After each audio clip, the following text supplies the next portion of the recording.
আসসালামু আলাইকুম সবাইকে। আমার আজকের ভিডিওতে আপনাকে স্বাগত।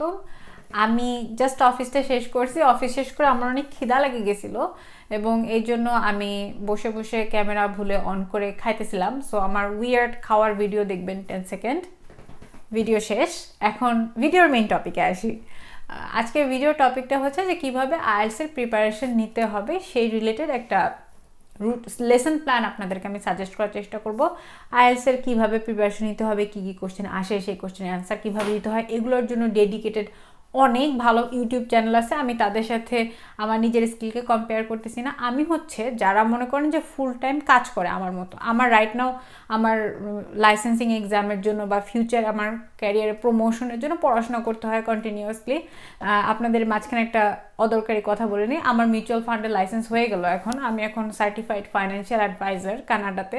সো কানাডার ভিতরে কারো যদি ইনভেস্টমেন্ট অ্যাডভাইসের দরকার হয় তাহলে অবশ্যই আমাকে ইমেল করতে পারেন। আমার ইমেল অ্যাড্রেস নিচে দেওয়া থাকবে। আমরা অ্যাপয়েন্টমেন্ট বুক করে আপনার ফাইন্যান্সিয়াল নেসেসিটিস সম্পর্কে আরও একটু বেশি জেনে আপনাকে ভালো একটা অ্যাডভাইস দিতে পারবো। তো এই যে দেখেন, এই যে লাইসেন্সটা পাওয়ার জন্য আমার কিন্তু সিগনিফিকেন্ট অ্যামাউন্ট একটা পড়াশোনা করতে হয়েছে, পরীক্ষা দিয়ে পাশ করে তারপর লাইসেন্স নিতে হয়েছে ফুল টাইম জবের পাশাপাশি। সো আপনারা যারা ফুল টাইম জব করার পাশাপাশি আইএলটিএসের প্রিপারেশন নেওয়ার চেষ্টা করতেছেন, আপনাদের সমস্যাটা আমি বুঝি এবং আপনাদের সমস্যাটা মাথায় রেখে আজকের ভিডিওতে আমি কিছু প্রিপারেশন স্ট্র্যাটেজি আপনার সাথে শেয়ার করার চেষ্টা করব। এছাড়াও যারা ফুল টাইম স্টুডেন্ট আছেন, স্টুডেন্টের পড়াশোনার ভার্সিটি পড়াশোনার বাইরে আপনার আইএলটিএসের জন্য আলাদা সময় বের করে পড়াশোনা করাটা আমি জানি ডিফিকাল্ট। আমি আমার নিজের যখন আইএলটিএসের প্রিপারেশন নিয়েছিলাম আমি তখন ফুল টাইম স্টুডেন্ট ছিলাম। সো আপনার কথাটাও আমার মাথায় আছে। তো এই দুই ধরনের মানুষের জন্যই আমি কিছু প্রিপারেশন স্ট্র্যাটেজি শেয়ার করার চেষ্টা করবো। এটা আসলে ওই যে ডিএমসি টপারের মতো কোনো প্রিপারেশন স্ট্র্যাটেজি হবে না যে আপনি সকালে কখন উঠবেন, কখন খাবেন, কখন পড়তে বসবেন, কখন আপনি টয়লেটে যাবেন, এই ধরনের আমি পার্ট বাই পার্ট সেপারেট করে কোনো রুটিন সাজেস্ট করব না। আমি জাস্ট একটা লুজ মডেল আপনাকে সাজেস্ট করব যে যাদের হাতে 7 দিন সময় আছে, যাদের হাতে 1 মাস সময় আছে, অথবা যাদের হাতে 3 মাস সময় আছে, তারা তাদের প্রিপারেশনটাকে কীভাবে নিতে পারেন যাতে আপনার এক্সপেক্টেড স্কোরে আপনি বেশ সহজে পৌঁছিয়ে যেতে পারেন। আমি এরকম একটা লুজ ফ্রি স্টাইল স্ট্র্যাটেজি আপনাদের সাথে শেয়ার করব। আমি নিজে এই ধরনের ফ্রি স্টাইল স্ট্র্যাটেজি ফলো করতে আমি পছন্দ করি, কারণ কেউ আমাকে আমি কখন ওয়াশরুমে যাব সেটা ঠিক করে দিবে, এটা আমার পছন্দ না। তো চলেন দেখি কি কি স্ট্র্যাটেজি আছে। তো প্রথমে আসবে সেটা হচ্ছে যে 7 দিন প্রিপারেশন স্ট্র্যাটেজি। 7 দিন প্রিপারেশন স্ট্র্যাটেজিতে যে জিনিসটা আপনার বোঝা ইম্পর্টেন্ট সেটা হচ্ছে আপনার যদি 7 থেকে 10 দিন সময় থাকে, এই 7 থেকে 10 দিনে আপনি আপনার ইংলিশ ল্যাঙ্গুয়েজ স্কিল ইমপ্রুভ করার সময়ও পাবেন না, সুযোগও পাবেন না। সো আপনার রাইট নাও মূল অবজেক্টিভ থাকবে যে আপনার স্কোর রাইট নাও যা আছে বা আপনার লেভেল যা আছে তার থেকে যেন কোনোভাবে কমে না যায়। এবং সেই জন্য আপনাকে কী করতে হবে? সেই জন্য আপনাকে আইএলটিএসের বই কিনবেন না আগেই। আপনি IELTS.org অথবা BritishCouncil.org অথবা IDP.com যেখানেই যান না কেন, গিয়ে আপনি আইএলটিএস পরীক্ষার একটা ওভারভিউ নেওয়ার চেষ্টা করবেন। পুরা জিনিসটা পড়বেন।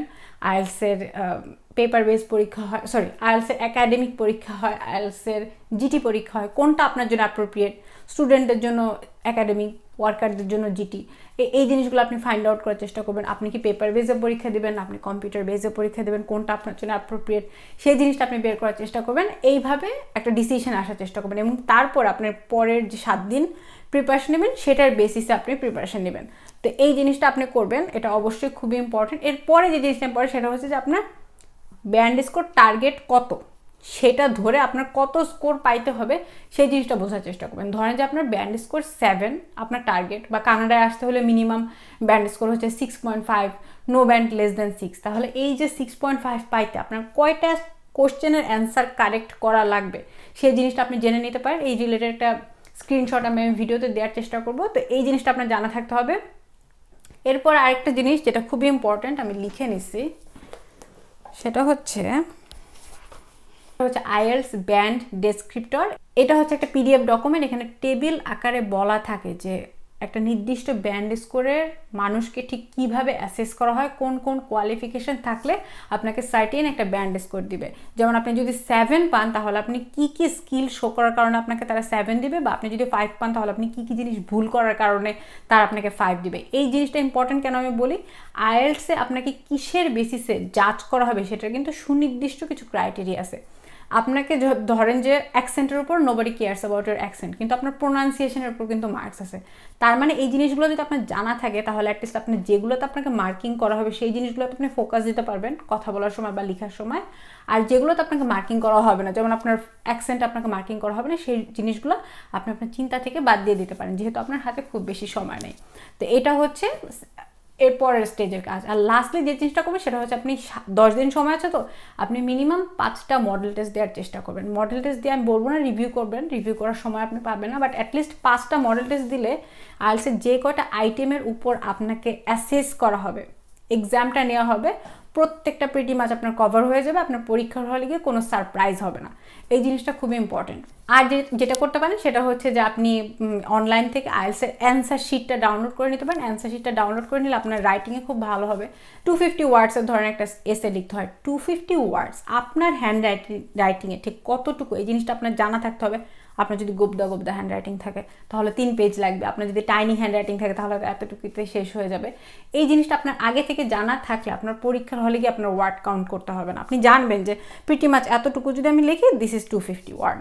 সো এটা খুব ইম্পর্টেন্ট। আরেকটা হচ্ছে স্পিকিংয়ের জন্য ধরেন আপনার মনোলগ 5 মিনিটস বলতে হয়, বা কোনো একটা কোশ্চেন অ্যান্সার আপনার 2 মিনিটস দিতে হয়, তাহলে 2 মিনিটস ঠিক কতটুকু সময়, 2 মিনিটসে কয়েকটা কথা বলা যায়, এই জিনিসটা আপনার জানা থাকতে হবে। তাহলে আপনার পরীক্ষার হলে গিয়ে আপনি খুব অল্প কথা বলে বা খুব বেশি কথা বলে আপনার মার্কস কাটার আপনার কোনো চান্স নেই। সো এই কয়টা জিনিস আপনি খেয়াল রাখবেন। এটা হচ্ছে 7 দিনের প্রিপারেশন স্ট্র্যাটেজি। এই কয়টা জিনিস যদি আপনি করতে পারেন তাহলে আপনার স্কোর ইমপ্রুভ যদি নাও বা করে, আপনার স্কোর কখনোই কমবে না। এটা হচ্ছে আমাদের মূল উদ্দেশ্য। এরপর হচ্ছে 1 মাস প্রিপারেশন স্ট্র্যাটেজি। 1 মাস প্রিপারেশন স্ট্র্যাটেজিটা আমি খুবই অপটিমাম মনে করি। আমি আমার নিজের জন্য এটা নিছি, এবং এটা আমি তাদেরকেই সাজেস্ট করবো যারা মোটামুটি ইংলিশে কন্টেন্ট দেখেন বা পড়েন বা মিডিয়াম অফ ইনস্ট্রাকশন ছিল, মোটামুটি আপনাদের কনফিডেন্স আছে, তাদের জন্য আমি বলবো যে 1 মাস প্রিপারেশন স্ট্র্যাটেজিটা আপনার জন্য ভালো। 1 মাস প্রিপারেশন স্ট্র্যাটেজিতে শুরুতে আপনার 7 দিনের যে কয়টা জিনিস আপনাকে আমি বললাম, ওই প্রত্যেকটা জিনিস আপনি করার চেষ্টা করবেন। এটার বাদে আপনি এক্সট্রা যে জিনিসটা করবেন সেটা হচ্ছে যে আপনি ওই যে 5টা পরীক্ষা দিতে বলছি, তো আপনি এই 5টা পরীক্ষা 1 মাসে দিবেন। প্রতি সপ্তাহে একটা পরীক্ষা দিবেন, লাস্টের সপ্তাহে 2টা দিন, বাট প্রতি সপ্তাহে একটা পরীক্ষা দেওয়ার পরে আপনি সারা সপ্তাহ ভরে আপনি কি কি ভুল করলেন সেই জিনিসগুলো রিভিউ করার চেষ্টা করবেন। এটা হচ্ছে আপনার সবচেয়ে ইম্পর্টেন্ট কাজ, এবং এটা খুবই জরুরি। এটা করলে আপনার সিগনিফিকেন্টলি স্কোর ইমপ্রুভ হবে। তা আপনার যেই আইটেমগুলোতে ভুল হচ্ছে, ধরেন ট্রু ফলস নট গিভেনে ভুল হচ্ছে, বা ম্যাচিংয়ে ভুল হচ্ছে, বা এমসিকিউতে ভুল হচ্ছে, যেটাতেই ভুল হোক না কেন, সেই জিনিসটা বারবার আপনি কাজ করার চেষ্টা করবেন। যেই জিনিসটা ভুল হচ্ছে সেটাতে বেশি খেয়াল করবেন, যেটা ভুল হচ্ছে না ওটাতে খেয়াল করার দরকার নাই। তো এইভাবে যে কোশ্চেনের অ্যান্সার রিভিউ করার মাধ্যমে আপনি আপনার ভুলগুলো ফাইন্ড আউট করলে আপনার স্কোর সিগনিফিকেন্টলি ইমপ্রুভ হবে। এই জিনিসটা 7 দিনের মানুষ এই সময়টা পায় না, বাট যেহেতু আপনি 1 মাস সময় পাইছেন, তো আপনি এই জিনিসটা অবশ্যই করবেন।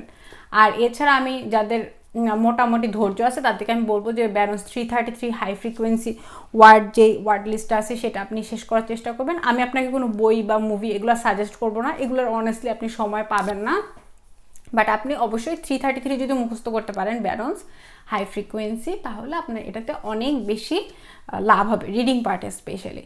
আর যে জিনিসটা বলবো সেটা হচ্ছে যে রাইটিংয়ে এর আগের পার্টে তো আমি বলছিলাম যে শুধু 250 ওয়ার্ডের একটা এসে ঠিক কতটুকু হয় এটা আপনার জানা জরুরি, বাট এই যে 1 মাস প্রিপারেশনের পিপলদের আমি বলবো যে রাইটিংয়ের কিছু সার্টেন নুয়ান্সেস আছে, যেমন ধরেন আপনার ইন্ট্রোডাকশন বা কনক্লুশন কীভাবে আইএলটিএসে লিখতে হয় সেটার জন্য কিছু সুনির্দিষ্ট নিয়ম কানুন আছে।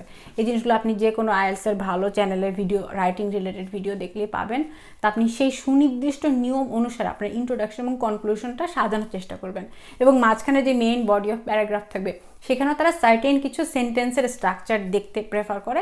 এই জিনিসগুলো যদি আপনি আপনার লেখায় নিয়ে আসতে পারেন তাহলে আপনি দেখবেন যে খুবই অ্যামেজিং একটা রাইটিংয়ে স্কোর করা সম্ভব। তো এই তো গেল 1 মাস প্রিপারেশন স্ট্র্যাটেজি। এর পরের স্টেজটা হচ্ছে যারা 3 মাসের প্রিপারেশন স্ট্র্যাটেজি নেবেন তারা কীভাবে প্রিপারেশন নিতে পারেন সেটা একটু দেখে আসি।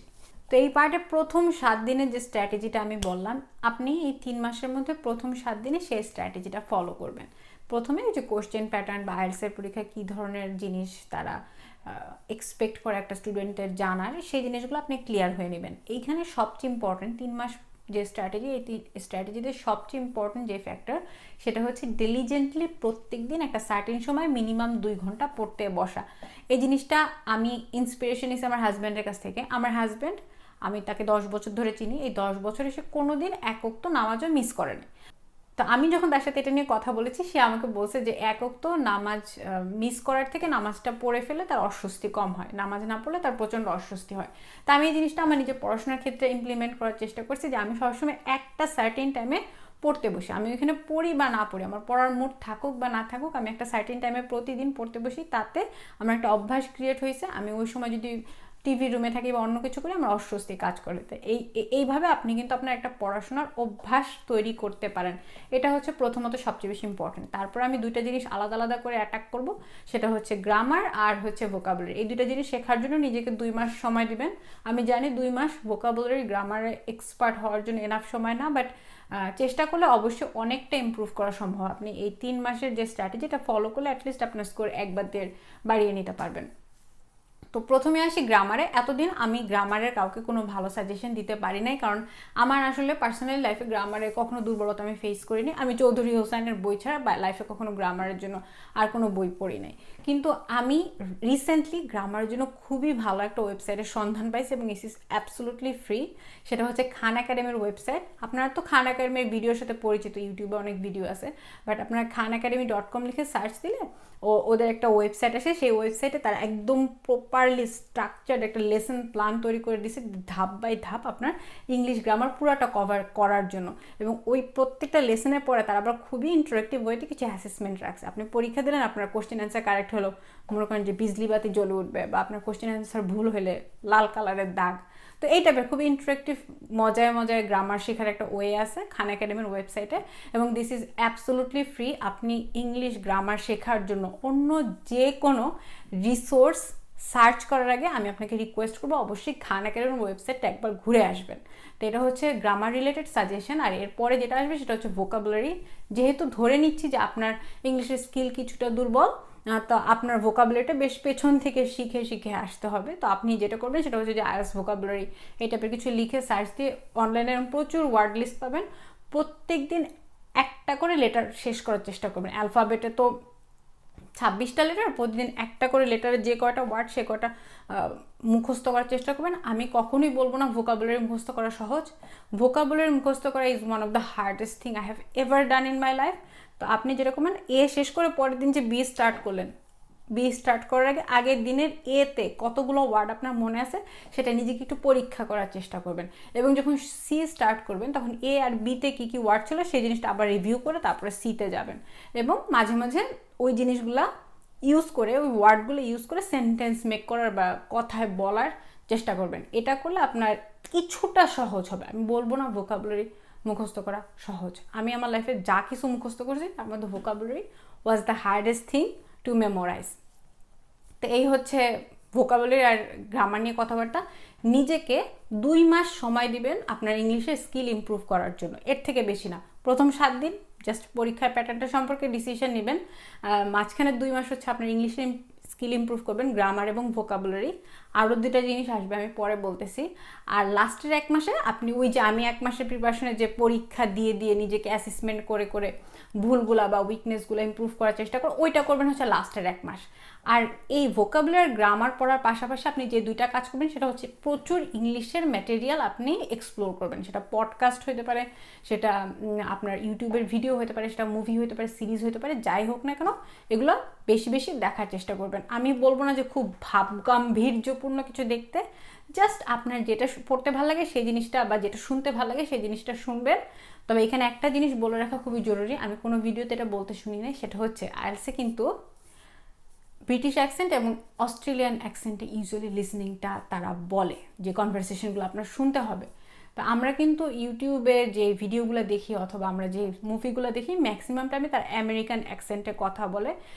ব্রিটিশ অ্যাকসেন্টটা সিগনিফিকেন্টলি ডিফারেন্ট, আমার জন্য কিছুটা ফলো করতে কষ্ট হয়। তো এই জন্য আপনি যেন ব্রিটিশ অ্যাকসেন্টের সাথে ফ্যামিলিয়ার হইতে পারেন, সেই জন্য আমি আপনাকে রিকোয়েস্ট করবো যে হ্যারি পটার বা জেন অস্টিনের মুভির অ্যাডাপ্টেশন, আগাথা ক্রিস্টি অথবা শার্লক হোমস, এই টাইপের যারা ব্রিটিশ রাইটারদের মুভি অ্যাডাপ্টেশনগুলো আপনি যদি দেখেন তাহলে আপনার ব্রিটিশ অ্যাকসেন্টটা বেশ ক্লিয়ার হয়ে যাওয়ার একটা চান্স আছে। তো আমেরিকান প্রোগ্রাম দেখার থেকে ব্রিটিশ প্রোগ্রামটা আপনি বেশি প্রেফারেন্স দিতে পারেন। এটা হচ্ছে একটা লিসেনিংয়ের জন্য। আর রিডিংয়ের জন্য যেটা বলবো সেটা হচ্ছে যে নিজেকে প্রমিস করেন যে এই 3 মাস প্রতিদিন মিনিমাম 25 পেজ আমি যে কোনো বই থেকে ইংলিশে পড়বো। এটা নিজে আমি আমার পার্সোনাল লাইফে করার চেষ্টা করি। এটা আমি আসলে রিডিং স্কিল বিল্ড আপের জন্য না, বই পড়া জিনিসটা যেন আমার কন্টিনিউ থাকে অভ্যাসটা, এই জন্য আমি এটা নিজের জন্য করার চেষ্টা করি। বাট আপনার যা পড়তে ভালো লাগে, আপনার যদি 50 শেডস অফ গ্রে পড়তে ভালো লাগে তো 50 শেডস অফ গ্রেই পড়েন, বাট কিছু না কিছু পড়েন, নিজেকে 25 পেজ পড়ার একটা প্রমিস করেন এবং এই প্রমিসটা রাখার চেষ্টা করেন। আপনারা যারা জ্যামে বসে থাকেন বা আইডিয়াল সময় পার করেন, তখন আপনারা এই বইগুলো পড়তে পারেন। আর যখন আপনারা ঘর পরিষ্কার করবেন বা বাচ্চাকে লুক আফটার করতেছেন বা যেই কাজে আপনার খুব ব্রেন ওয়ার্কের দরকার নেই, হাত দিয়ে কাজ করতেছেন, সেই সময় আপনি ইংলিশে পডকাস্ট শুনতে পারেন, তাহলে আপনার লিসেনিংটা অনেক ভালো হবে। তো এই কটা ছিল হচ্ছে আমার ইংলিশের প্রিপারেশন স্ট্র্যাটেজি। আমি জানি না আজকে ভিডিওটা কেমন হলো। যদি ভিডিওটা ভালো লেগে থাকে তাহলে কমেন্টে আমাকে জানাবেন। সবাই ভালো থাকবেন আর আমার জন্য দোয়া করবেন। আল্লাহ হাফেজ।